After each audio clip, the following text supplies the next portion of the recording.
Thank you for taking time to join us on today's webinar. Today, we're going to be talking about a current situation that's happening across the US that's impacting many H-1B employees. When an H-1B employee gets laid off, what do they do next? And we're going to be talking specifically about how an EB-5 investment can help you preserve your life in the US, even during that short 60-day window when you have to find a new job to keep your status, or make an EB-5 investment, which we'll get into, will also help you keep your legal status in the US. All right. First, a little bit about EB-5AN. We're leading EB-5 investment fund manager. We've worked with thousands of families from more than 70 countries around the world. We have many regional centers that cover the entire continental United States, and we've worked on many EB-5 projects around the country. One of the things that makes us a little bit unique from many of the other regional center operators is a commitment to investment transparency. We're happy to share all of the available investment documents, financial statements, etc., for investors prior to finalizing their EB-5 project investment decision. We also have an extremely active blog and website and YouTube channel with thousands of videos, blog posts, investment framework downloads, etc., to help investors really understand all the current events and backlog data information that's available, generally about the EB-5 program, and also a lot of posts and information about how to diligence a potential project and pick one for investment. As I mentioned earlier, I'm Sam Silverman, one of the two managing partners, and we have Mike Schoenfeld with us today as well. And I'll let Mike jump in and share a little bit about his background and the genesis for why we started EB-5AN more than 10 years ago now. Perfect. Thanks, Sam, and appreciate everybody taking the time to watch this today. It's a tough subject to cover, but it's really important to dig into this and to plan ahead accordingly. So yeah, a bit on myself. You can see on the screen, both Sam and I worked at the Boston Consulting Group many years ago, which is where we met. After that, I was in private equity before we started this company well over 10 years ago at this point. And I believe that it's our institutional background and commitment to transparency and providing high quality EB-5 deals that has allowed us to grow in one of the largest EB-5 companies in the industry. And we also have Ahmed Khan, a former EB-5 immigration attorney who's worked at some of the top immigration law firms in the industry, with us as well. And I'll let Ahmed jump in and introduce himself and share a little bit about why we're putting together this webinar, since it's a current topic of interest. Yeah, thanks, Sam. And glad to be here today and kind of share a little bit of knowledge and expertise. As Sam mentioned, I've been in the industry for over 12 years now, worked both at some of the top law firms that do EB-5 work, as well as some of the top regional centers that are in the industry today. And yeah, I think all three of us, Mike, Sam, and I, have been in this industry for well over a decade. And we've seen a lot of ups and downs and the ways that EB-5 can help people solve a lot of their problems. And unfortunately, in today's, I guess, kind of rough job market or employment market, EB-5 offers a pretty unique solution to folks who are looking to secure their status in the US. So we're going to talk about all the different ways that you can take advantage of that. And yeah, excited to be here. All right, perfect. Thanks, Ahmed. So as I mentioned earlier, our regional center network covers the entire continental United States, plus Washington, D.C. and Puerto Rico. We have investors from more than 70 countries all around the world. Many of our projects and free downloads and materials have been featured in some of the leading publications. A couple of them are listed here on this page. And so now let's kind of shift over to the main topic. You've been laid off. Now what? What do you do? What do you do next? And as Ahmed mentioned, we're in kind of an unsteady job market. We've seen a lot of, recent headline numbers. Amazon, targeting as many as 30,000 corporate jobs, given AI advancements. Amazon, UPS, Intel, Meta, a lot of other companies also following suit, particularly impacting a lot of H-1B software engineers and other kind of coding development talent that's being largely displaced with new EB-5, new artificial intelligence technology. That's really being implemented strongly now at the end of 2025, and surely will be even adapted even more in 2026 and the future. So Ahmed, what do employees need to really understand here and be aware of, in terms of someone who's been laid off already, or maybe laid off in the future? How does EB-5 potentially fit into that equation, and what benefit does it provide to someone in that situation? Yeah, absolutely. And one of the key parts of this entire question is, what is your status at the time that you lose your job? And really, how much time do you have to fix that? Like, do you fall out of status immediately? Are you able to get a new H-1B employer? Well, what if you have an I-140 that's already approved? And the answer basically is that, there's different ways to look at when your employment ends. And I think that speaking to an immigration attorney is really important at this stage, right? Knowing, okay, this is the date that I'm receiving my last paycheck. Here's maybe the last day that I completed work. The immigration attorney will be able to look at all those factors and tell you, okay, this was your last date of employment. And once you've lost that job, you are officially into what's called a grace period. Now, technically, this is a 10-day grace period, but historically, this has basically been extended to about 60 days under discretion. And I think that's a key part of this whole equation, is that although we've seen that, in the past where it's been extended, kind of just wrote everyone who's in this kind of situation is just expected a 60-day grace period. The current administration have been cracking down on pretty much every aspect of the immigration process. That 60 days could very well be interpreted as just 10. And so this grace period, what does it allow you to do? The first thing is that it allows you to stay in the United States. And the second thing is it gives you this 60-day window to then go out and find another employer. If you've got an I-140 approved, it doesn't really help you in this situation. You still have to go out and get an employer to basically hire you and sponsor you for a new H-1B application. Now, you can file this H-1B application on the 59th day as long as it's received by USCIS before that 60 days are up. You're going to be able to remain in the US and kind of switch over to your new H-1B employer, or change of employer as we call it. But let's just say that now you've looked for jobs, you're on your 60th day, you haven't found anyone to sponsor you. At this point, you would technically have to either leave the US or find another way to remain. And another way to remain might be a change of status to a B1, B2. If your spouse has an active H-1B, you could switch over to an H-4. If you're going back to school, you could switch over to an F1. There's a lot of different strategies that I've seen used over the last few months, but probably the kind of really clever solution, if you've got the funding for it, is to use EB-5.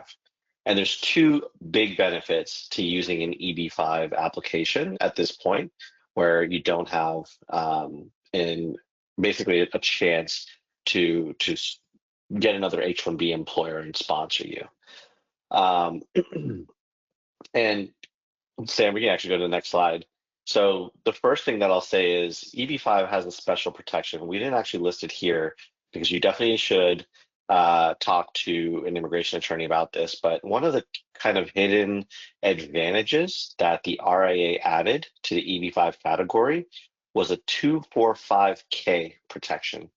And 245K is basically a rule that allows people who are in the US to adjust even if they have some time spent out of status or some time spent basically working without authorization. And that is, for this particular situation, such a key advantage. And the rule basically is that as long as you've been out of status for less than 180 days, or maybe you've got some kind of other things that would normally put you into a period of unauthorized stay or start accruing unlawful presence, as long as you got less than 180 days of that, EB-5 in a lot of ways fixes that issue. So the first kind of crazy benefit that EB-5 offers is that you are going to be able to, even if you go past that 60 days, it's not ideal. I don't think any immigration attorney is going to advise you to just flippantly go past those 60 days. But in a pinch, let's say you ended up at 90 days or 120 days after your H-1B employment ended, EB-5 can actually help fix that problem for you with a filing of an adjustment. Okay, and that brings us to point number one, which is if you're in the US, you can immediately, on filing a 526E petition, which is the EB-5 application, also be able to file an adjustment of status. And this will automatically give you status in the US. If you filed your adjustment of status on a Monday, it's received by USCIS on Tuesday. On Tuesday, you are now effectively in status in the United States, in a status that's called adjustment pending. Okay, so the one big advantage of EB-5, while the bulletin is current, is that you're going to be able to file a 485 alongside your 526E petition and immediately gain a secondary status in the United States. And you can do that if you're in a normal status like H-1B, L-1, E-2, F-1, E-1, a lot of different statuses, basically are eligible to file an adjustment through. But if you're in your grace period, let's say your 60-day grace period, that also will allow you to file your adjustment of status application.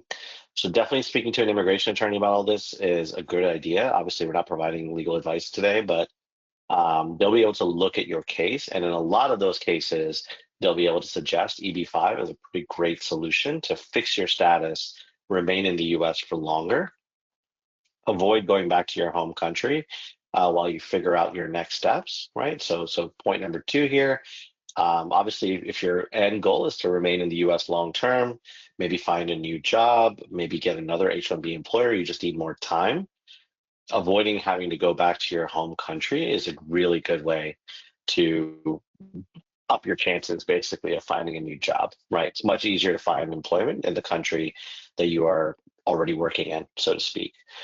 So just the fact that your presence will still be here in the United States will give you a leg up on interviews, on being able to go in if you're applying to a company that has an in-office requirement, all those things will be basically relying on your being in the United States, and this filing, the EB-5 plus the adjustment of status, will allow you to do that. And then probably the biggest benefit of filing an EB-5 application with an adjustment of status is that you also get a pretty fast employment authorization card. Typically, we see this happen within about 3 to 6 months of filing. So you file your app, let's say you've gotten laid off on January 1st, you try for 30 days, don't find a job. Okay, February 1st, your EB-5 application goes in with an adjustment of status. You're now in status for much longer than the 60-day grace period, basically as long as your EB-5 application is pending until you get a green card. And within about 2 to 3 months, we'll just say April to May, you should start you can start looking out for your EAD card, which will give you the same level of work authorization as a green card. And I think a lot of people get confused and say, oh, well, now I've fallen out of my H-1B grace period, I'm relying on this EAD. Do I have to just only rely on the EAD? No, the adjustment of status filing actually has given you more time now to also apply for a different H-1B employer and have them sponsor you. That EB-5 application, because H-1Bs are dual intent, does not kind of block you from then finding a new H-1B employer. Okay, and then kind of to wrap up this slide, once you're in the EB-5 process, you're now getting access to something that very few people can get very easily, and that is access to a green card. At this point in time, EB-5 may be the fastest way to a green card. I would even venture to say that it's faster than marrying a US citizen. A lot of those applications are taking over a year to be approved, and EB-5 applications these days are being approved in as little as 5 to 6 months in the rural set aside. So there's a lot of opportunity in the EB-5 category. If it's something that you haven't even considered, and your company has recently announced layoffs, or you're worried about the job market in general, this is a great time. This is as good a time as any to start looking into the EB-5 process, what it entails, and how quickly it can get you a green card and ultimately a citizenship. Absolutely. And we've had lots of conversations with potential investors in similar situations. And a few things to highlight that sometimes people don't even think about is getting ahead of it. So doing this, if you know that there could be layoffs and it's coming, EB-5 is not that fast in terms of the upfront part of working on your source of funds. Attorneys do take some time to get that done. So preparing ahead of time is important so that you're not under a time crunch in the event that you were laid off. But also the big thing is just the economic benefit of having work authorization to go to companies where, yes, it sometimes makes sense to keep H-1B, even if you were to change jobs to stay in status there. And this is something to discuss with your attorney, but it allows you the opportunity to go and work for any company, even if they won't sponsor an H-1B. And there are very often much higher earning potential opportunities if you don't need that H-1B and you actually have that work authorization through EB-5. So not just as only oh my gosh, I've been laid off, I need to stay in status. But even ahead of time in the current job market, there's a lot of smaller company opportunities out there that are paying pretty well, where this can help make that transition, even in the event that you weren't laid off and you were worried about it, but you get through and then you have work authorization. And at least you have that certainty that no matter what happens in the future, if you choose a good EB-5 deal, where you already have the I-956F approved, so you know that the project itself is approved. At that point, it really only comes down to your source of funds and then job creation. And if a project's pre-approved and under construction with jobs being created, and you can prove where your money has come from, you can sleep at night knowing you'll have the green card, a direct path to it becoming permanent, and you'll have all of that job flexibility, whether or not there is a layoff. And to kind of help illustrate that, we put together this Gantt chart, and I'll let Ahmed kind of walk us through this chart so you can kind of see mechanically how the timing and kind of step by step how this happens. Yeah, exactly. So, you know, I gave it a little bit of an example just in my last kind of thought process, but let's just take a look at assuming that you're laid off, right? What happens next? Basically, from month one till however long, what options do you have? And we can't emphasize this enough, but step one of hiring an attorney is as important a step as you're going to have in this whole entire process. Not only is hiring an attorney important so that they can guide you correctly on all the different immigration ins and outs, laying out all the different options in front of you so that you can kind of consider all the different options that you have and make an informed decision. But EB-5 has become very popular over the last 2 years. It's very common to speak to an immigration attorney who does EB-5 work, especially the ones who do them at a high volume, and realize that they are backed up for a couple of weeks before they're even going to be able to kind of look at your documentation and start putting it all together. And so the sooner that you reach out to an attorney, the sooner that you get to work on your source of funds with them, the less stress you're going to have as you approach your 60-day grace period ending to make sure that your application gets filed in a timely manner, right? So you can see this green bar on the third row down. Like, it does take some time to select the right EB-5 project. It does take some time. The bottleneck often ends up being source of funds paperwork. Everyone always thinks their source of funds is extremely clean and very easy to document. I can tell you from having filed over 1,000 cases in my lifetime that it's never easy, even when it's just coming from RSUs that were granted by your company. You know, people don't realize that there's also a medical exam that you have to schedule and go to the doctor's office and get done. Nowadays, USCIS is requiring wet signatures on forms, so they have to be snail mailed there and back.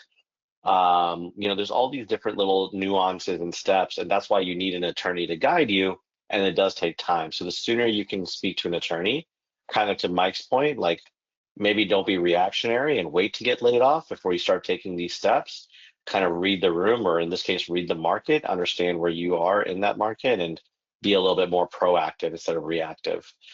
Choosing that attorney kind of earlier on, or at least speaking with one and having a general idea of the lay of the land and what options there are for you is a really great way to put yourself in a position to succeed. You can see that the selecting an EB-5 project and preparing your source of funds do run kind of simultaneously. And in a perfect world, those are happening at the same time. I do speak to a lot of investors who try to, I guess, reverse that and say, oh, we're going to select the EB-5 project first, and only when we feel inspired by an EB-5 project are we going to start speaking with an attorney. I would definitely do those reversed, right? I would speak to the attorney first, understand how much paperwork you're going to have to gather for your specific source of funds. That almost always ends up being a bottleneck. And during that, let's say 2 to 4 week period that the attorney is preparing those documents, you can then speak with our team, and look at the different projects that are available, understand the pros and cons of each, and then choose a project that best fits your profile. All these projects are, structured to benefit investors, different priorities, and the majority, of our projects are already pre-approved by USCIS. So it really just comes down to choosing a project that you feel most comfortable with or whose terms you feel most aligned with. And then finally, once you actually do file the application, let's go back just for a second. When you do file the application, you are filing 4 applications at once. You're filing your 526E, which think of this as your I-140 for an EB-5 process. It is the underlying petition that basically gets approved by the government to say that, okay, you do deserve a green card because you invested in XYZ project with a legal source of funds. And with that goes your your adjustment of status, which is a 485. And 2 perks of the adjustment of status are the employment authorization and travel authorization applications that go in as well. Now we can jump to the next slide. And so we get a lot of questions about, okay, what is the timing for me to get my EAD and AP? What kind of rights and privileges do I have with EAD and an AP? Just, what am I expecting here? And I think the first thing to understand is that an EAD AP has very little to do with which project you've chosen or your source of funds. This is given as a benefit to someone who has filed an I-485 in a approved category, EB-5 being the approved category here. So your 485 goes in, it gets accepted, and USCIS officers will look at that and say, okay, this person is eligible for 765 approval, which is the EAD, and I-131 approval, which is the advanced parole. Now, I think it's really important to understand that an EAD and an advanced parole together pretty much give you all the rights and privileges that a green card does. An EAD will let you get a social security number. It will give you the ability to work anywhere in the US. You can work multiple jobs. You can work one job. You can not work. You could take 6 months off and just kind of relax. Maybe you've been just working nonstop for 10 years. You can start your own company. You could work at a job and start your own company. You just have unlimited flexibility with an EAD, the same as you would with a green card in the US. And then with an advanced parole, this is essentially permission to leave and re-enter the United States without having to go to the consulate and get a visa stamp for any specific category. And so we've definitely heard some questions about like, oh, well, is this safe? Under the current climate, am I able to use my AP to travel? To date, we haven't heard of anyone being turned around at the border with an advanced parole. There's definitely a lot of instances where you get put into secondary processing. This is totally normal. It's totally okay for an officer to just go back and double check based on your advanced parole that everything is in order. Typically takes about 15 to 20 minutes. Once they've checked everything off, they hand you your card, say, welcome back, and you walk right through the airport as if you normally would. So these 2 cards end up being very powerful. They often come as a combo card, and they do give you a lot of rights and privileges in the US. And as you can see, it happens pretty early in the process, typically about 4 to 6 months. And that's really key. If you've been laid off, lost your job, this is going to help you get right back on track and give you a lot more flexibility to figure out your situation. All right, so keeping that in mind, let's kind of talk a little bit about just next steps, like what can investors or potential investors do to kind of get ahead of this. As we saw, there's a lot of steps, a lot of work that needs to happen in a short period of time, within that 60 days. And so, yeah, just what Ahmed can be done kind of in advance, so that if this does happen, you're already underway in process, or you at least have done some legwork ahead of time, so that you're not starting from zero.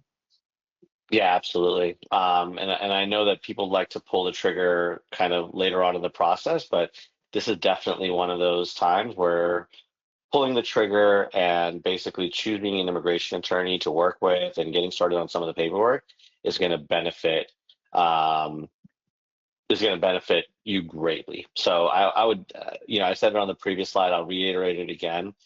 You should definitely hire an immigration attorney as soon as possible. Just having them on board to advise you and guide you in the worst case scenario, which is you getting laid off from your current job, it's invaluable. And some people may balk at paying a retainer fee, but having been an attorney myself, the amounts of times that I said, pay my retainer, I'll be able to advise you, I'll be on call basically. And the investor said, no, I'm going to save, $7, $8, $9,000. And then they came to me in a rush saying, hey, I got laid off. I need your response. I need support.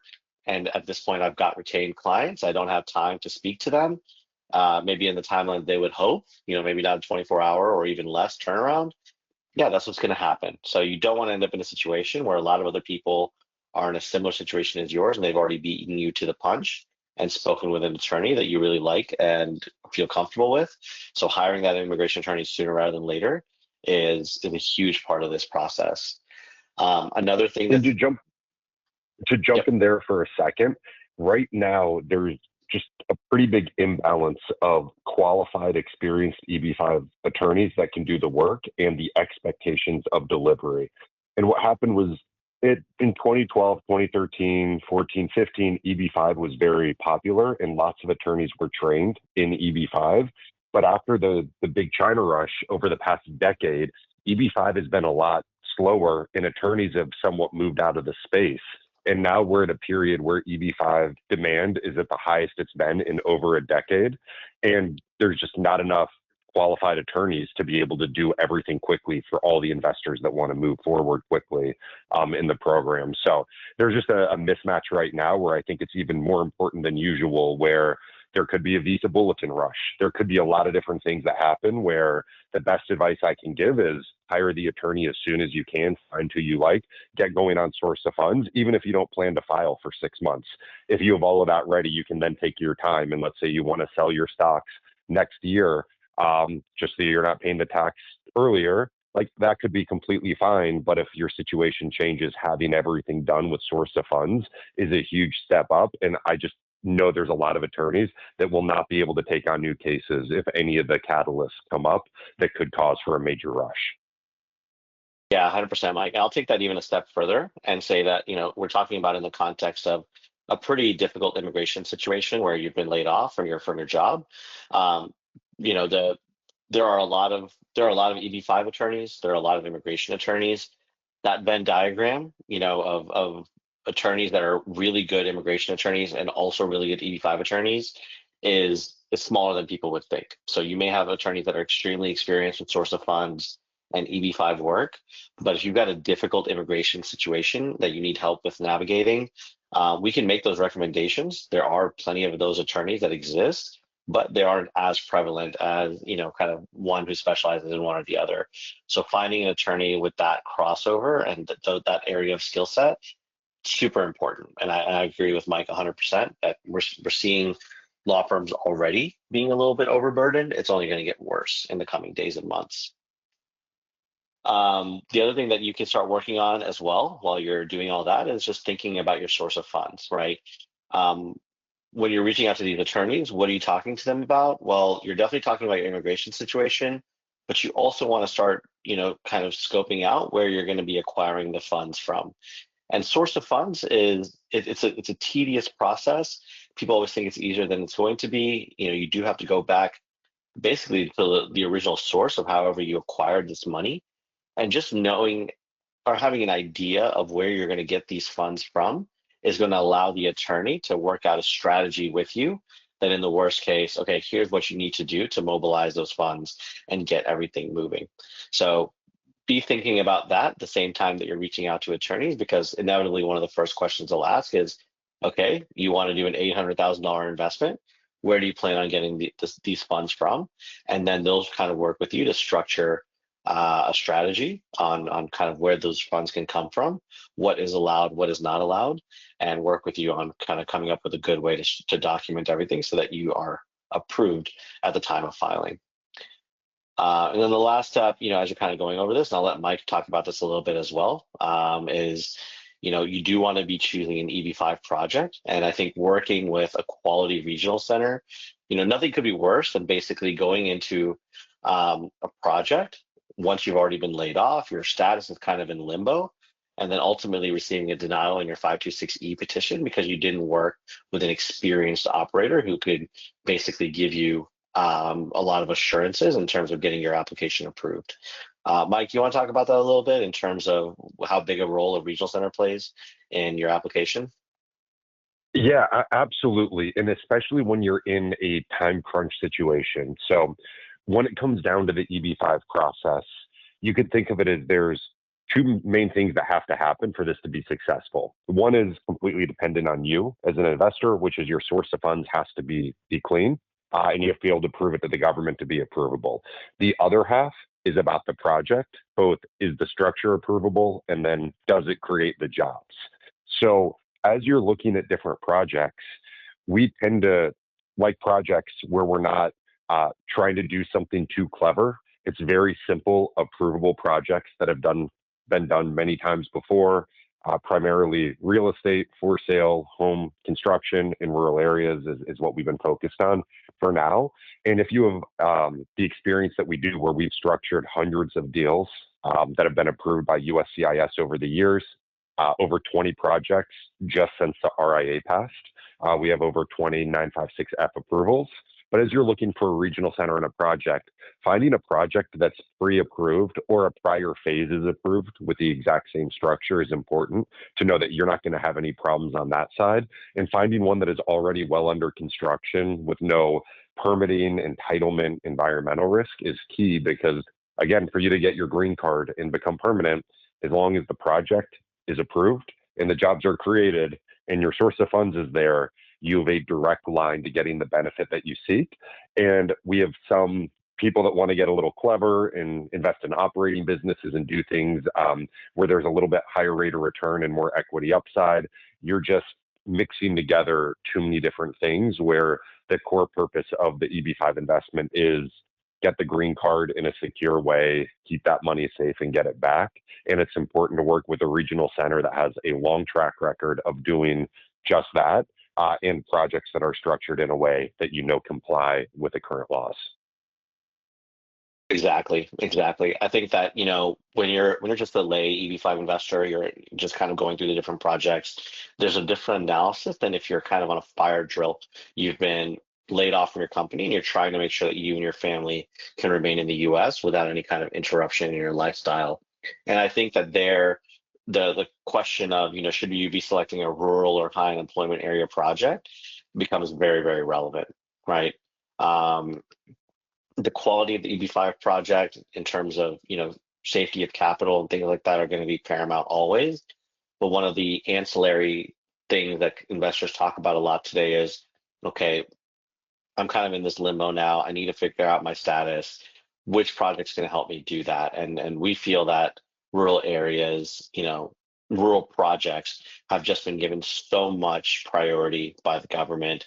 We have seen approvals at an incredibly fast pace that these offer kind of the best value for investors who are looking to secure their immigration status in the US sooner. Could rural areas also be backlogged? Definitely. We've done extensive webinars about that issue. You can definitely check out our YouTube page as well as our website to see some more blog posts about that. But based on just if you think about both categories being backlogged, both categories having kind of equal number of filings, the category with double the number of green cards and the faster approval rates is almost guaranteed to get you your green card faster. So we feel very strongly that although rural areas could also be backlogged, just like high unemployment, there are still significant advantages to the rural TEA projects, especially for investors who are from countries that are traditionally backlogged, such as China and India. And yeah, let's talk about some of those advantages. I think the clearest advantage that we've seen is the priority processing, the second point here that you can see in our chart that we've kind of put together. Um, just to put this in perspective, we're closing in on 700 approvals since the Reform and Integrity Act 2022 at EB-5 and more than, I would say, 650 of those approvals came in the rural set-aside category. So just a vast majority of applications that have been filed under the RIA are being processed by USCIS in the rural set-aside areas. So if you're in an urban TEA, we definitely still see approvals. We still see applications going through, but it's taking about double the time to get that standard processing approved. And that's also true for infrastructure or unreserved projects as well. The other big advantage is the 20% set aside versus the 10% and 2% respectively for urban TEA and infrastructure. So every year there's 10,000 green cards that are allocated to the EB-5 category. Of those, 2,000 are specifically reserved for rural TEA projects, and 1,000 are reserved for urban TEA projects. Infrastructure gets 200. Now, could there be more than those approved? Of course. And the way that USCIS, again, does kind of like their waterfall is they use up country caps first, then they use up rest of world allocation, then they use up the set-aside categories, and they pretty much give out whatever's left over after that on a first come, first serve basis based on priority date. So there's a lot of variables here. We're not going to get into it today in terms of what this could mean for each of the different backlogged countries, but just common sense, you've got more of these green cards available in the rural TEA set aside. If you're from a traditionally backlogged country like China and India, maybe even some countries that have traditionally or that have faced visa backlogs in the past, if your goal is to get a green card, it just makes sense at this point to go towards the rural TEA projects. I think it's important to also note that whether you're doing a rural, urban TEA or infrastructure as of today, all of those projects are current on the visa bulletin. And so you can do a concurrent filing with your adjustment of status in any of those projects as of today. And then Mike, you want to talk a little bit about what we've seen in terms of trends over the last 3 years for approvals? Absolutely. And I think this is something that makes us a little bit unique is we want to share data. We want everyone to see realistically how our applications getting approved timelines. And what we know now is, especially for those applications filed over the last 12 to 18 months, processing times are well under a year. Like I'd say 6 to 9 months on average, and you can be comfortable that you're getting approved. Just based on this chart, you can see the approvals we're getting now. Everything is moving down into the right in terms of speed of adjudication. At first, as USCIS was figuring out how to process post-RIA applications, it didn't seem to be as consistent. There was just a lot more variance in terms of timing of approvals, but it's definitely tightening up, and we're seeing some approvals in as little as 3 months, others are taking longer. And of course, some investors do have source of funds questions, which can drag things out with back and forths. But generally, we're happy to share our data and actually give investors real numbers by project on what's been approved. Yep, exactly. And I think looking at this chart, we get a lot of questions of like, why would anyone then invest in an HUA project? Well, that's not what we're saying here, right? There's different advantages to different projects. If your overarching goal is to get a green card as quickly as possible and secure your status in the US, it's kind of hard to argue that rural is kind of the choice for you. But there are a lot of investors who are not going through that and who are just looking for the best value overall in their EB-5 process. They do want their green card at some point in the future. They're willing to wait a little bit longer for that if it means they also get some kind of benefit on the financial side of their investment. And so we can talk about a few of the projects that we've got available right now that can kind of illustrate exactly what I'm talking about, where depending on what your priorities are and what you're looking for out of this process, there's definitely different kinds of projects that will speak to those various priorities. And yeah, I'll cover some of these rural projects, and then I'll also hand it over to Mike to cover some of the urban TEA projects that we've got. So on the rural side, our thesis as a company is not every investor is not just should not just be shoved into one project as if that is the only project that is right for them. There are multiple different projects out there, even under our own umbrella, and we think that every project, there's different comfort levels, different risk appetites, different priorities for every investor, and we are focused on providing multiple options to all of the investors, letting them choose a project that suits them best and supporting them regardless of which one they end up choosing. So on the rural side, we've got Bay Creek, which is a 956F approved, relatively short-term project with just a 5-year maximum loan term. It's very safe. It's secured by the investor's fund is secured by a senior mortgage on the entire property. Construction is not only well underway, but this is a mature community with over 200 homes already existing on site, people living in them, 2 award-winning golf courses, and a country club on site with over 550 active members. So if you like projects that are already existing, well underway, and you're helping to just continue to expand the existing kind of project that's already there, Bay Creek, great option. Rocky River is built in a similar vein with a huge developer named Coulter that we've worked with for over a decade, a 6-year maximum loan term, and Coulter provides a repayment guarantee from one of their holding parent companies. Essentially, you've got hundreds of millions of dollars in net equity on a balance sheet to secure just an $80 million loan.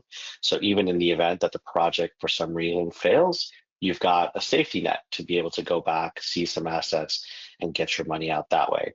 It's important to note that Rocky River is the 14th community built by Coulter of this variety. So this is their 55 plus active adult community.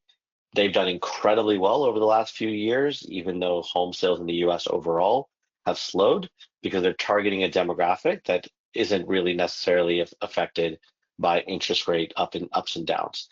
55 plus individuals typically are buying, they're usually downsizing from a larger home to a smaller home.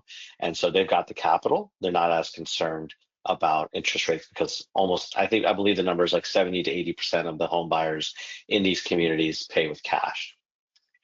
And then finally, our newest deal is Grand Park. This is a great project out in Colorado, just about an hour and a half west of Denver, accessible by train, 6-year maximum loan term. So an expectation to get repaid in about 5.5 years.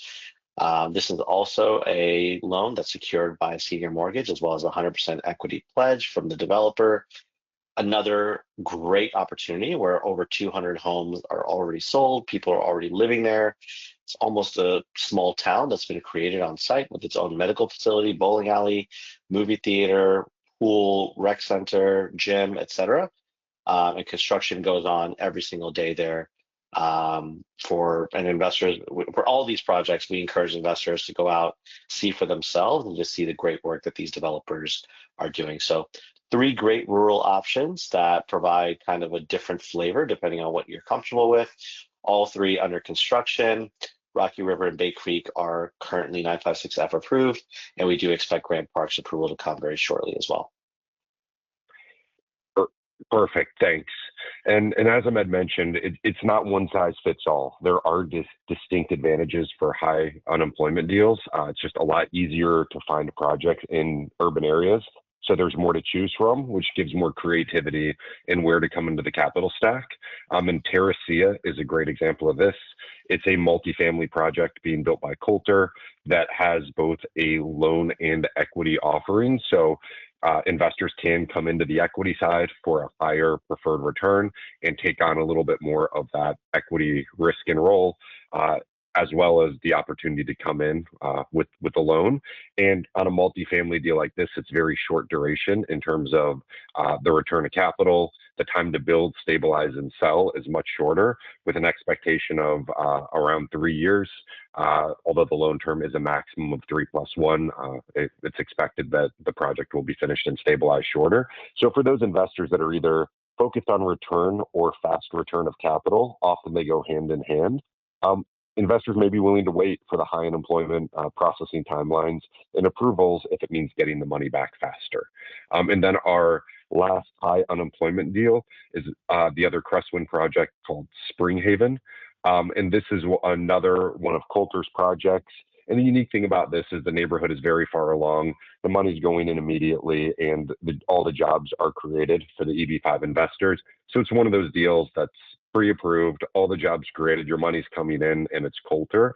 So it ends up being a little bit shorter than the rural Crestwind deals that we have, just in terms of the structure, but also very attractive. So I think what you'll be able to see is we have a large portfolio of deals, depending on an investor's preference. We always want to have a deal that matches what their top priority is while still protecting investors on the immigration and financial side of making sure that those risks are mitigated. And we always have a strong pipeline of deals that will be coming up that we're actively negotiating, structuring, and preparing for USCIS, so they'll be ready for investors.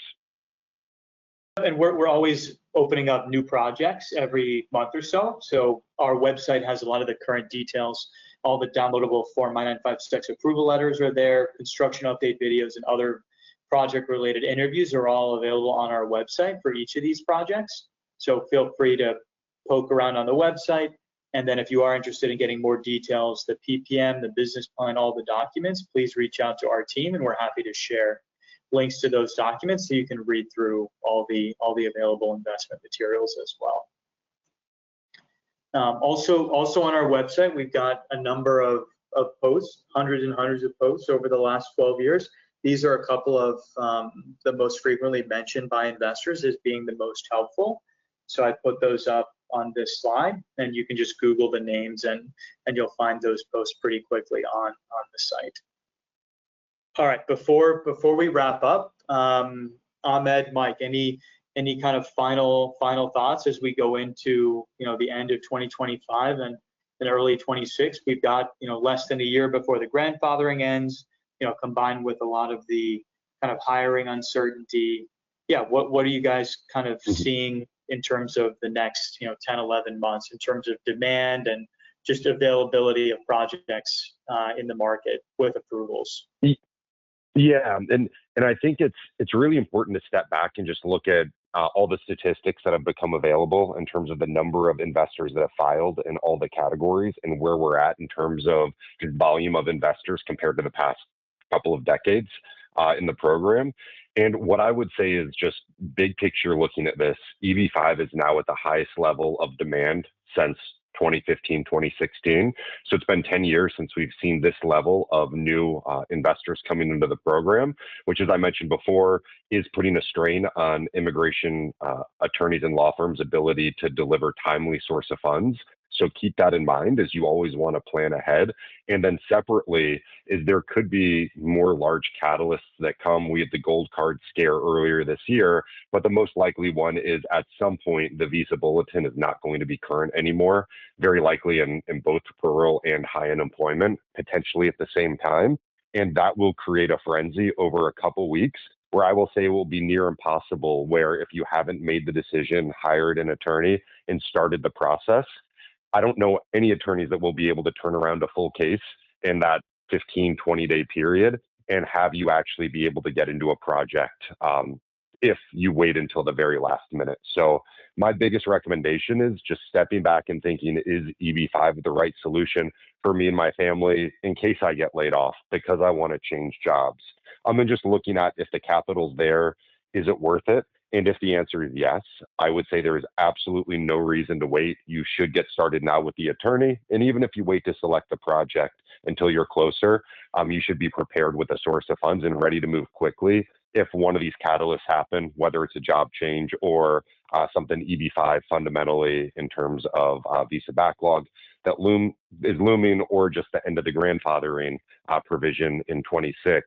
All of these things are going to create rushes for attorneys where they're just not staffed to be able to handle these as effectively as you would want if you're starting at that time.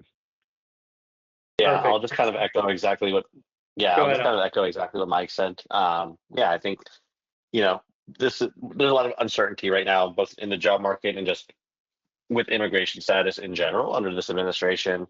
If you're concerned about your family's future and ability to remain in the U.S. and work and live freely, EB-5 really does offer a great opportunity to do all those things. By no means is it cheap. It was never meant to be. right? But you do get what you pay for in the sense that, you know, there's really just no faster way to having that sense of that peace of mind that you've got a green card, that you can stay in the US and work anywhere that you want to, start your own business if you'd like.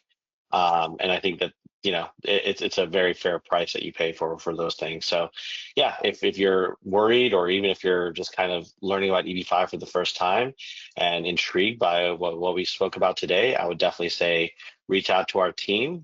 You've got the QR code here on the screen. We'll be happy to give you an initial consultation and explain more about how the process works.